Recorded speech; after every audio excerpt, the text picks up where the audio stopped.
की इस कक्षा में सभी छात्र छात्राओं का हार्दिक स्वागत है। प्रिय छात्रों, आज मैं आपके सामने कक्षा नवम के द्वितीय पाठ स्वर्ण काके का हिंदी में सारांश प्रस्तुत करूंगी। यह पाठ संस्कृत के महान विद्वान पद्म शास्त्री के द्वारा लिखा गया है। पद्म शास्त्री ने एक संग्रह कथाओं का 100 कथाओं का एक संग्रह लिखा था, जिसमें कि देश विदेश की विभिन्न प्रकार की लोक कथाएं थी। उनमें से ही एक कथा थी स्वर्ण काका, जो कि वर्मा की लोक कथा मानी जाती है। तो आइए अब मैं आपको बताऊं कि इस कथा का मुख्य सारांश इस पाठ का क्या है।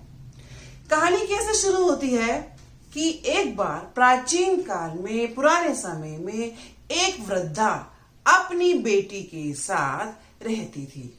बहुत गरीब थे वो लोग, और ऐसे में एक दिन उस वृद्धा ने अपनी बेटी से बोला कि ये चावलों को धूप में सुखाओ, धूप में रखो, पक्षियों से बचाते हुए इनको ऐसे धूप दिखाओ कि पक्षी से कोई नुकसान ना करे।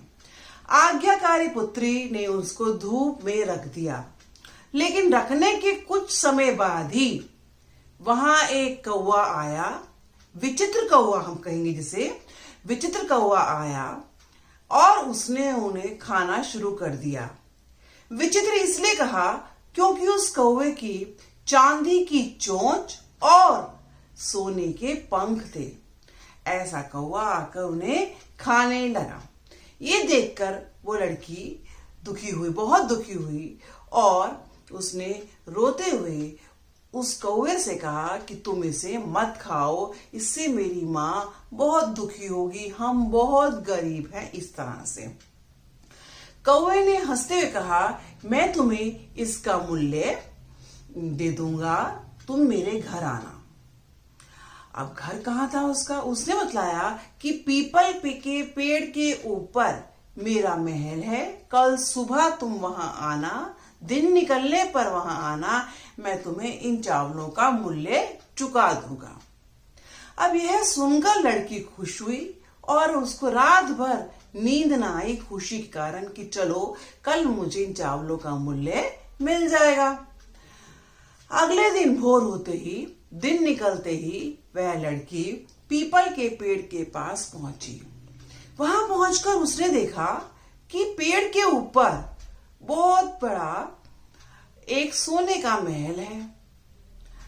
अब कुछ समय पश्चात उस महल की सोने की खिड़की में से कौवे ने झांककर उसको देखा और कहा, अरे तुम आ गई, अच्छा अब ये बताओ ऊपर तुम कैसे आओगी? सोने की सीढ़ी से, चांदी की सीढ़ी से या तांबे की सीढ़ी से? उस लड़की ने बोला कि मैं गरीब तांबे की सीढ़ी से आना ही पसंद करूंगी। अब कुछ समय पश्चात कौवे ने नीचे सोने की सीढ़ी डाल दी खिड़की से और उस पर चढ़कर वह ऊपर आ गई। यहाँ ध्यान रखेंगे कि लड़की ने मांग की थी तांबे की सीढ़ी की और कौवे ने उसको सोने की सीढ़ी दी। लड़की ऊपर महल में आ गई। उसने देखा महल बहुत खूबसूरत है, तरह तरह से सजा हुआ है। वह वहां बैठी और सारे महल को देखती रही। कौवे ने उससे कहा, तुम पहले नाश्ता कर लो, फिर मैं तुम्हें तुम्हारा मूल्य दूंगा। उसके लिए उसने क्या करा, अब लड़की से फिर पूछा। क्या पूछा? उसने पूछा, अच्छा मुझे ये बताओ, तुम सोने की थाली में खाओगी, चांदी की थाली में खाओगी या तांबे की थाली में खाओगी? लड़की ने फिर वही कहा कि मैं गरीब तांबे की थाली में ही खाना पसंद करूंगी। कौवे ने उसे थाली रखी उसके सामने जो कि सोने की थी और उसमें उसको भोजन परोस दिया।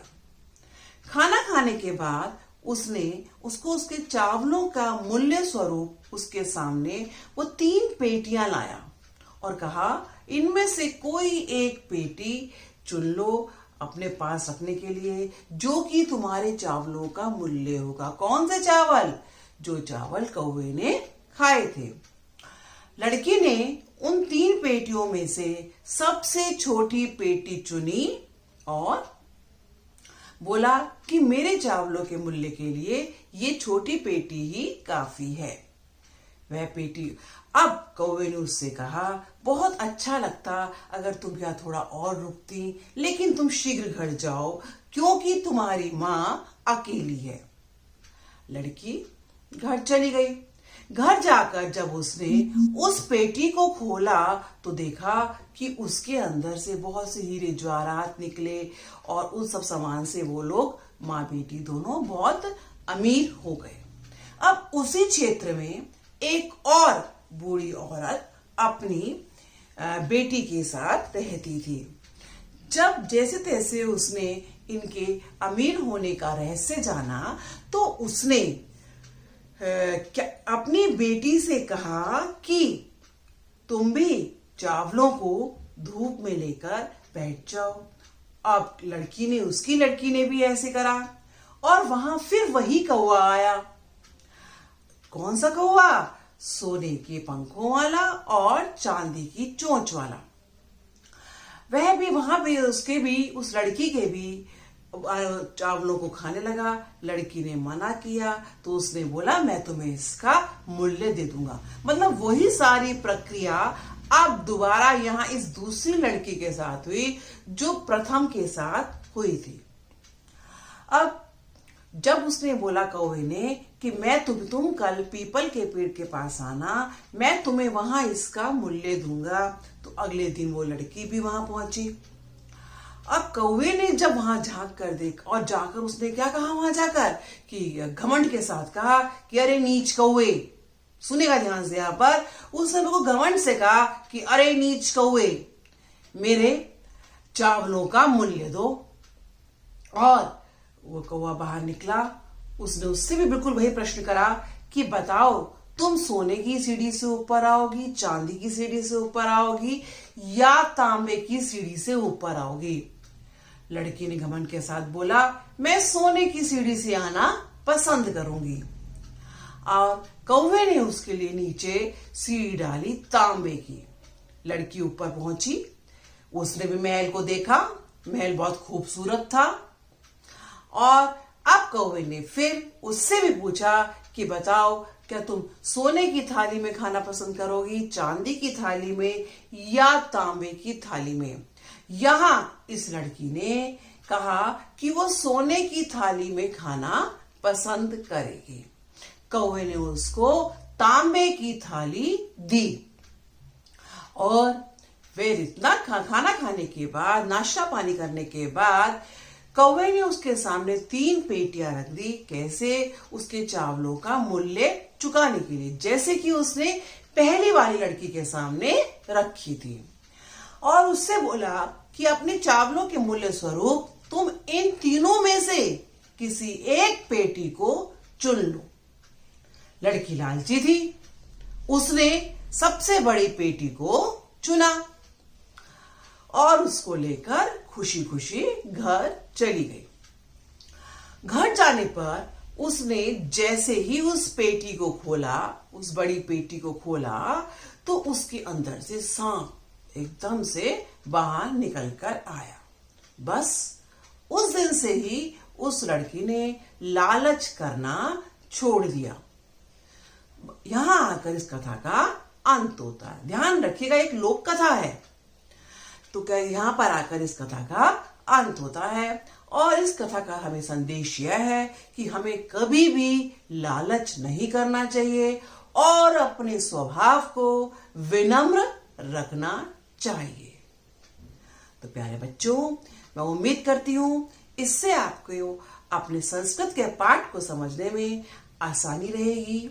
इस वीडियो को सुनकर जब आप अपने संस्कृत की पुस्तक में पाठ को पढ़ेंगे तो जल्दी समझ में आएगा। और इसे आपसे उम्मीद भी करती हूँ कि आप मेरे चैनल को सब्सक्राइब करेंगे, बेल आइकन को प्रेस करेंगे और साथ साथ इस वीडियो को शेयर भी करेंगे।